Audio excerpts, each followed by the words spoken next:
Hello, this is T-Chapman500, and today I'm going to be talking about the process of making trap detectors for your Portal 2 maps. The background video is a time-lapse of me optimizing my map, Bridge Door 2, which I'm about to find out by testing that I've made a crucial mistake and accidentally deleted the portal detector in the main chamber. One of the things I noticed when watching YouTube videos of custom-built chambers is that it can sometimes be easy to get trapped in the chambers, and there's no method for actually detecting when the player has been trapped and then releasing the trap. So I decided to change all of that. Bridge Door 2, by the way, is the second version of Bridge Door that I made. The first version was a version built specifically to showcase trap detection systems and release the player from the trap. It showcases trap detection systems by forcing the trapping situation on the player. Bridge Door 2 does not do this. To make the trap detection system work, I first used a counter configured as an AND gate to keep track of all the conditions that could be met in order for the player to be trapped. The portal detector in the main chamber will detect when both portals have been removed from the main chamber. Once this happens, it is possible that the player may become trapped if certain other conditions are met. The portal detector is simply a box that covers every portalable surface in the chamber that the player can get trapped in, or in this case, in the other chamber that the player needs to be in but is not in. The portal detector controls two inputs on the AND gate, one for each portal. When both portals are inside the main chamber, the inputs are 0. If a portal is removed from the main chamber, then the input is 1. A trigger multiple is used to determine when the player is inside the chamber that he or she can get trapped in. When the player does enter this chamber, one of the inputs to the AND gate is set to 1. When the player exits the chamber, the relevant input to the AND gate is set to 0. The player detector, like the portal detector, is merely a box that covers the entire region that the player can be in order to be trapped. Finally, there's a system in place to detect whether the button is pressed or unpressed. The button keeps the door open and allows the player to exit the chamber. When the button is unpressed, the door is closed and the input to the AND gate is set to 1. When the button is pressed, the door is opened and the input to the AND gate is 0. Using a choreographed scene and an actor named @GLaDOS, I was able to make a commentary and have the map give you a verbal response to being trapped inside the goo room. When the player does trap themselves, the AND gate outputs to the choreographed scene after a slight delay to give the player time to realize that they've been trapped. Well, maybe. After a little bit more of a delay, the player is released from the trap and is allowed to exit the goo room. The source engine is robust enough that this effect can be achieved without using any scripts whatsoever. If you've played the original Bridge Door map that I made, you'll notice that the trap detection mechanism is quite complex and will close the exit door once you fire a portal outside the goo room. It will also open up the door immediately if you trap yourself inside the goo room once again. In Bridge Door 2, rather than opening the exit door and then closing it once again when the player is no longer trapped inside the goo room, the exit door remains open permanently. This is because in Bridge Door 2, it is possible for the player to just walk out of the trapping situation once the door opens, and if the door closes immediately behind the player, or if the player somehow manages to trick the door into closing behind them when they're not really outside the chamber, it can cause some various physics issues, which can cause the player to get stuck, thus defeating the purpose of the trap detection system. I know about these physics issues, by the way, because I got stuck while playtesting the map and the trap detection system, and I didn't want the player to get stuck. In the original Bridge Door map, the player can't get stuck this way because the player needs to use a portal to physically exit the chamber. They wouldn't even be able to put a light bridge across the exit in such a way that the player could walk through on the light bridge. To get the exit door to open, thus releasing the player from the trap, I connected the button and the trap detector's AND gate to an OR gate. This OR gate would be connected to the panels that let the player out of the goo room. In order to keep the doors from closing once the player has escaped the trapping situation, I simply configure the AND gate to lock its value at 1 once it reaches a value of 1. This makes sure that the output to the OR gate always remains 1, regardless of whether the button is pushed, once the player has trapped themselves. However, these trap detection systems can be configured to do whatever you want, depending on how complex you want the map. There is an entity limit that the source engine has, so you have to be careful. If your behavior gets too complex, you might as well start scripting, rather than using logic gate emulators, which is what I'm using. It should also be noted that I'm using counters to simulate the behavior of logic gates, rather than actual logic gates. Well, technically they are actual logic gates, but there are several things in the source engine that allow you to make logic gates out of point entities, counters being one, logic relays and logic relay listeners being the other, which, by the way, for a 2-input AND gate, using logic relays, you will need not only the 2 logic relays, but also the logic relay listener. Just to have 2 inputs, that's 3 entities, whereas with counters, you can have an infinite number of inputs, theoretically speaking, and have only 1 counter. So that tends to be rather efficient, which is why I'm using counters rather than logic relays. Now the video that you're looking at in the background is of me adjusting my map Bridge Door 2 in the Hammer editor. This map editor is quite a bit more advanced than your built-in PuzzleMaker, and I'm using it to make a few adjustments, mostly aesthetics, but also some optimizations, to the level so that it runs smoother and looks a bit nicer. Because I'm using the Hammer editor to modify the map after I've built it in PuzzleMaker, I don't have to worry that much about the player trapping themselves, because I can always just add in a trap detector. It's also the case that I can do stuff like create new ant lines that PuzzleMaker just refuses to make, and give the map some other characteristics that are simply impossible with PuzzleMaker. That cube, by the way, is named @GLaDOS. It does all the commentary. If you want to use trap detection systems in your map, then you will have to use the Hammer editor, as PuzzleMaker doesn't have the tools necessary to create these systems, and neither does Beemod. I've been searching all over the place for trap detectors in Beemod and haven't found any. And once you start making extensive modifications to the map, like what you see in this video, then you can't open it in PuzzleMaker anymore, because PuzzleMaker stores your puzzle as a series of voxels, and once you start making changes to those voxels, PuzzleMaker no longer knows how to read your map.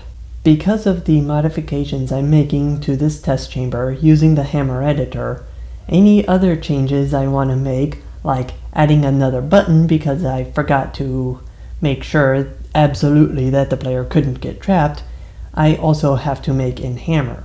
You're gonna see me do exactly that in a few moments, because the cube dropper in the main chamber doesn't have a respawn button, and it is entirely possible that this cube is going to end up in the goo room but not destroyed, which would then trigger an automatic respawn.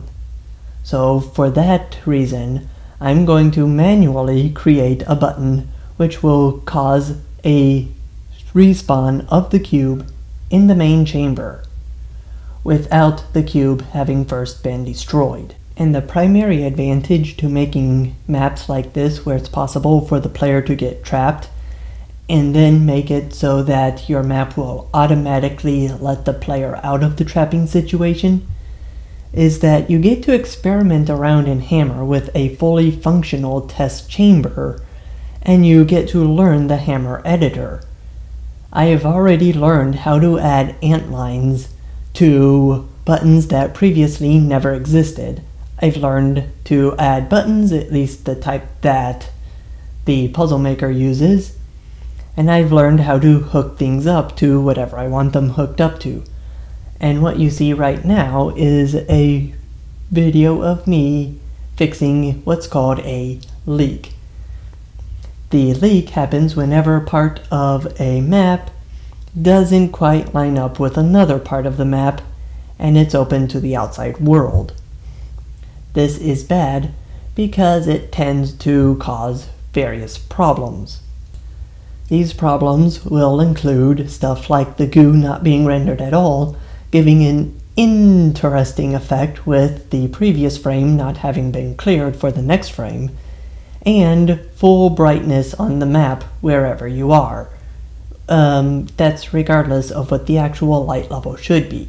And now that I've gotten the no-draw surface on every surface that can be rendered, that can't be seen at all by the player, it is time to double check everything, and then I'll build the map and run it. This process takes a bit longer than what you would find in the built-in PuzzleMaker, but it's definitely worth it.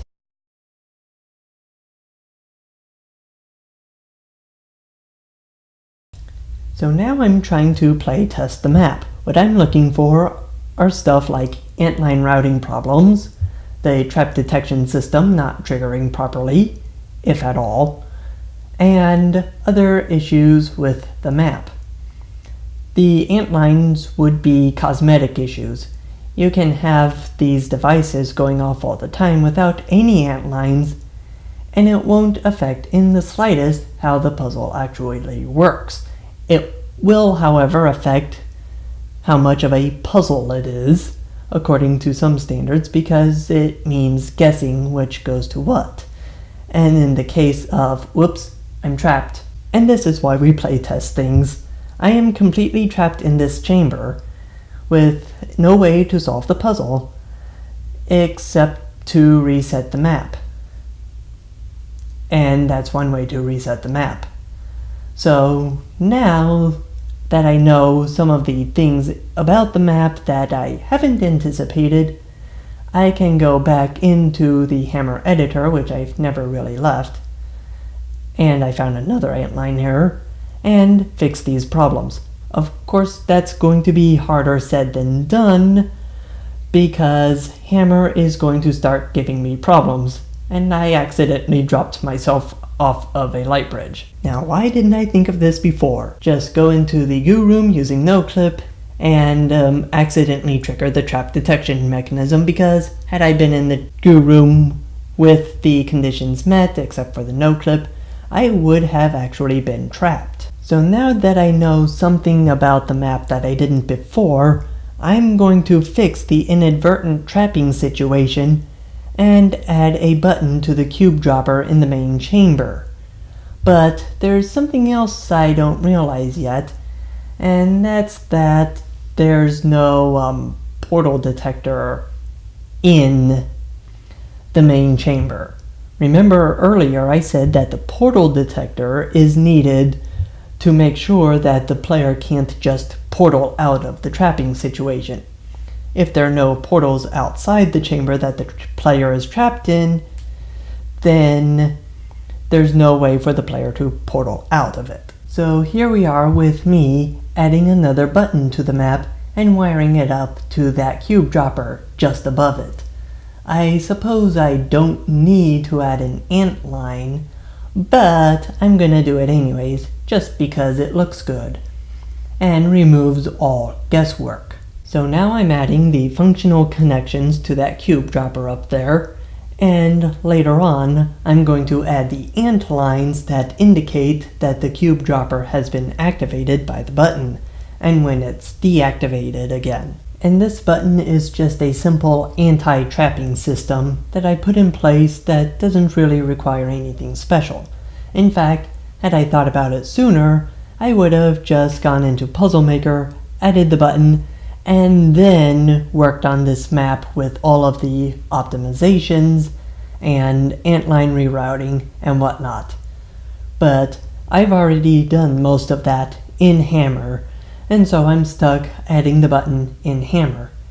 And here I'm restarting the map just to see if that resolves all of the antline routing issues that I'm experiencing, which, spoiler alert, it's not going to. It may appear at first to resolve these issues, but it's not going to resolve them. And it's not going to be resolved in this video playback because I cut the recording off after a total of 1 hour and 20 minutes of recording. But I do eventually figure out what's causing these rendering issues with the antlines, and I do fix it before updating it to the workshop, which is something that you should always do when checking for problems. Always check for problems before updating. Otherwise, you're gonna wind up with some pretty mad customers and probably a few downvotes for not fixing these issues, which, by the way, the fix turned out to be rather simple. I just didn't know what it was at the time, so it was driving me nuts trying to figure out what it was. The problem turned out to be that I had exceeded the maximum number of blocks that I could have in the map. That was just a result of having the limit set too low in Hammer. I raised it quite a bit to more than double what it was before, and that fixed the issue with the antlines not rendering. Also, here you can see that I'm trying to put in a new antline for this new button, which is going to go all the way up to the cube dropper. This is a rather trivial task now that I figured out how the antline system works. Once I've added in this antline and got it looking the way it should look, I'm going to be doing more play testing to make sure the antline actually works the way I intended it to work, which it does turn out to work the way I wanted it to. The problem is I'm still going to be running across other issues, such as the antline for the other button not rendering properly. This issue is going to be driving me nuts, and I'm about to discover it right after I playtest this button.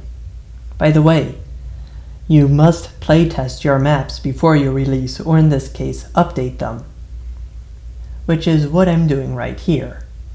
So, all looks good for now, except there's a little bug that I'm gonna discover, like that, and that has to do with antline routing issues, and I'm checking all the antlines.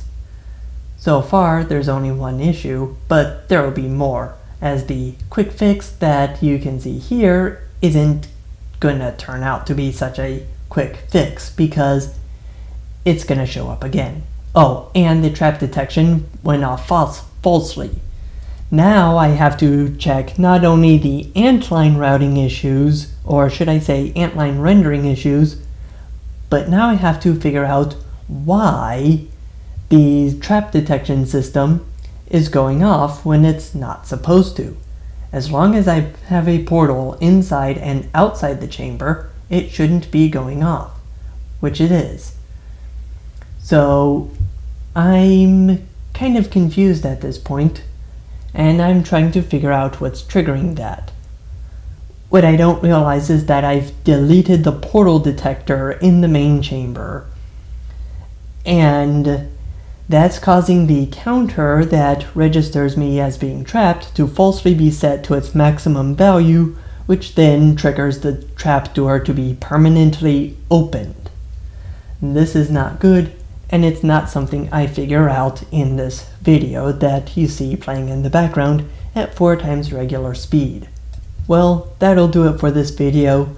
I hope you enjoyed this brief overview of what I did to make bridge door work the way it does. And I hope to be making more maps with this trap detection system. This is T Chapman 500 signing off.